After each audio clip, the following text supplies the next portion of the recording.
What's up, everybody? This is Craig from 9 Volt Games.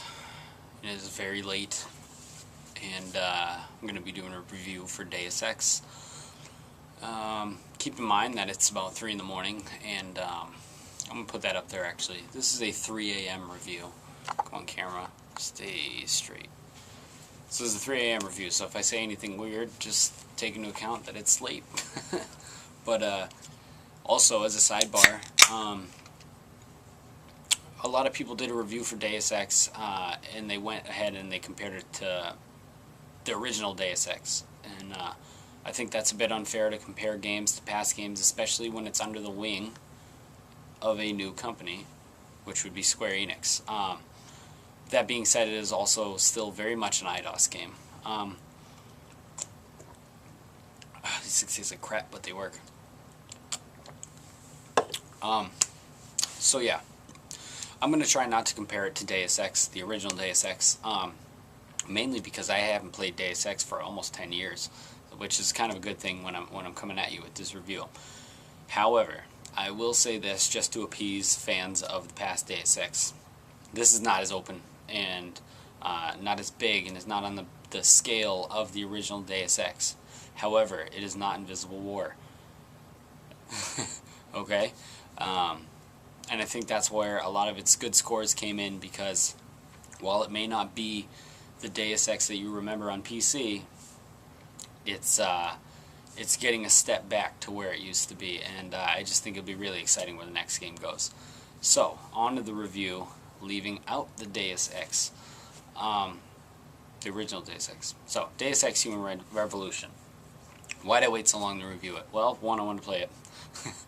2, I didn't want to give it a high score based purely on hype, because I was really excited for the game ever since PAX is when I really got invested into it. So now I've put a decent amount of time into it. I put about 20 hours into the game, mostly just fucking around. I'm mucking around. I said that with an M. But yeah, I can say that the graphics are 50-50, alright?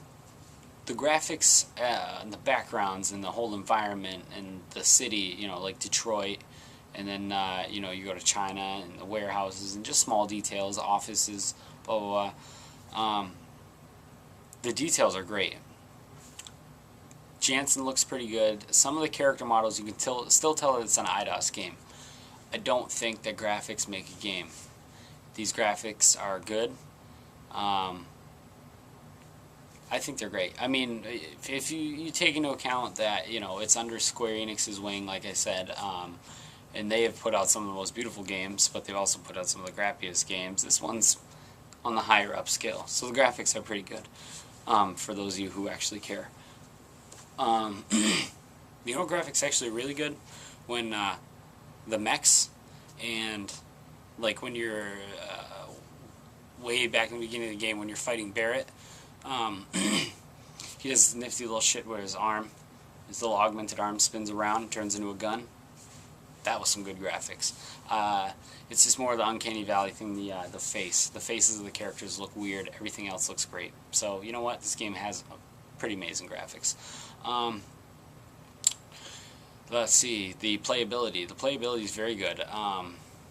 The learning curve on certain things are higher, but that entirely depends on how you play the game. Now, the playability is going to go multiple ways here. The opening sequence of the game makes you do a run and gun, pretty much, or a duck and gun, duck for cover, or you can just run through and try and plow your way through. It probably won't work, depends on what difficulty setting you're playing it on. But the game has a pretty easy learning curve if that's how you want to play.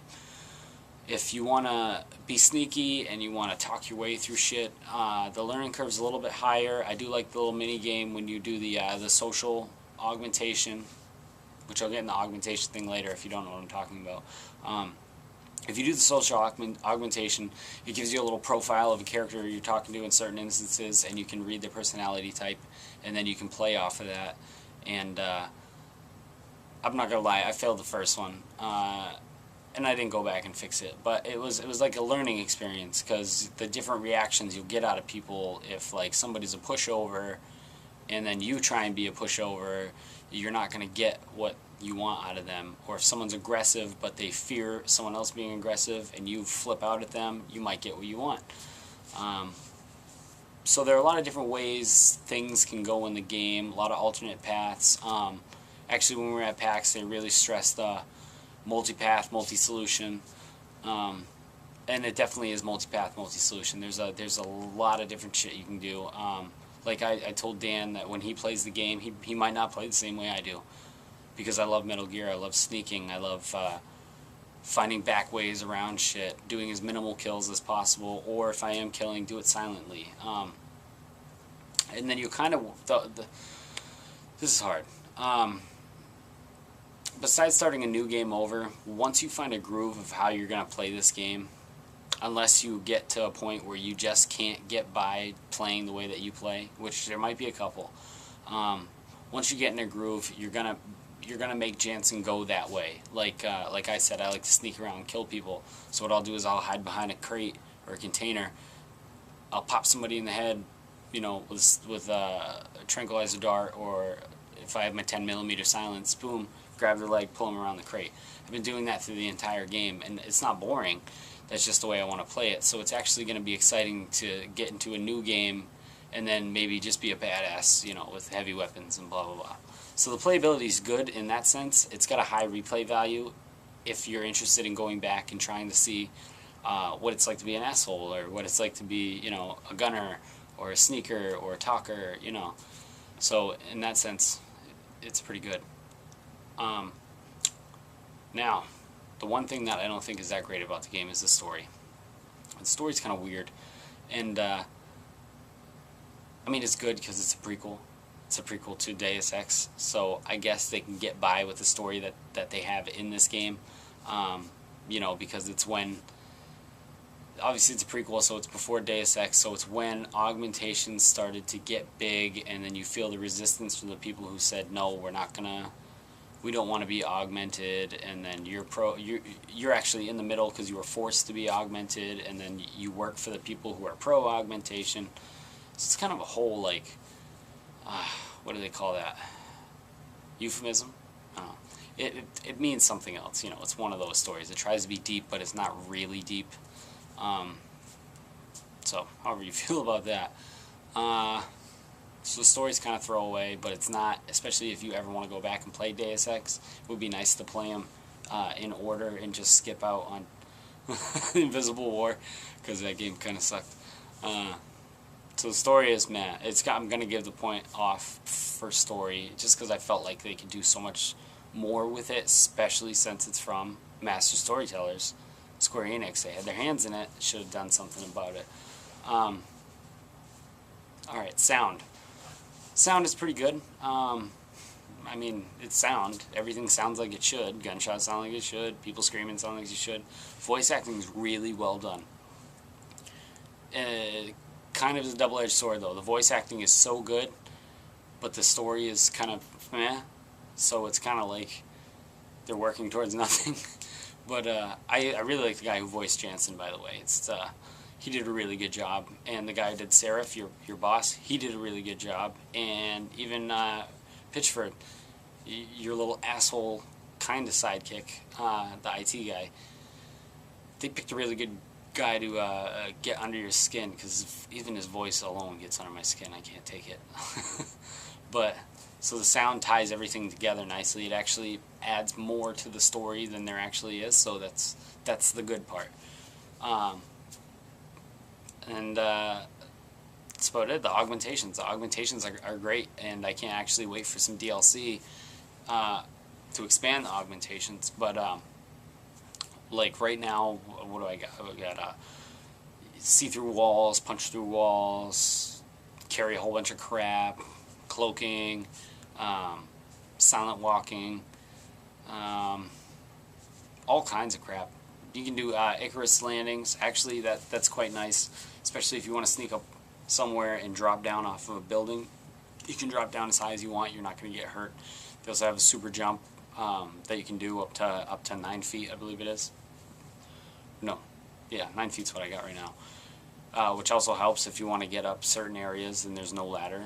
multi-path, multi-solution. And if you can't get somewhere and you want to get there and you don't want to go the normal way, get them jumping augs. And like you have the social interaction aug, your radar, you can see how far people can actually see, if they can see you when you're walking by. So there's a lot of different things you can upgrade when you level up, or you can buy Praxis kits. Praxis kits is what helps you get augmentations. You need 2 to open one, and then 1 to upgrade. So some need 2. It's good. It's definitely an awesome way to form your character of an already preset character to make it play the way you want to play. So it adds more of the playability that way. So it kind of keeps it RPG while not being a straightforward RPG. So in that aspect, good job, IDOS. Square IDOS. But should you get the game? I say this nicely. Fuck yes. What's wrong with you if you don't already own it? Why are you even watching this review? You already know how good the game is because you should own it. It's a good game. If you never played the original Deus Ex, obviously it's a good place to start. It's the prequel. And then when you do play the original Deus Ex, when you played Human Revolution, go back and then you can play the original Deus Ex, which they re-released, and then you can kind of see where comparatives are being made, which I'm not going to do. But you can kind of see like how they went from Invisible War back to this, and they could potentially get back to Deus Ex, and I think that's why everybody gave Human Revolution such a good score, is because it is getting back to what they loved originally. And I think the game is great. I think the game it gave this game coming out and getting such good scores, and then having the content to back it up really makes a good case for people who are kind of petrified that Square had their hands in something that they didn't belong in. They handled it well, as far as you can tell. Like, it's still an IDOS game. They were very hands-off with it, except for some little hidden details, like the Final Fantasy 27 poster. But they did a really good job.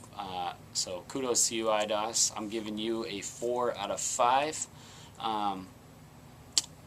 You know what? I'm going to give you a 4.5 out of 5, because even though the story's kind of corny, you had to go with the story that you had because it was a prequel. So it was kind of like a forced story. So you know what? 4.5 out of 5 stars. Go get this game. You need it in your collection. You need it. No, you know what? I'm going to up the ante. I'm going to bam it up a notch. I'm wicked tired. I'm going to give it a 4.75 out of 5 stars, because the story does piss me off a little bit. It's almost a 5-star game. Just freaking go out and buy the game and support it. I know it's doing well, but it can even do... Wait, it can do even weller? That up there. Yes. So, good game. Go buy it. Good graphics. Good sound. Kind of crappy story. Good augmentations. Good character development. Good gameplay. I already said gameplay. Thank you guys. Good night.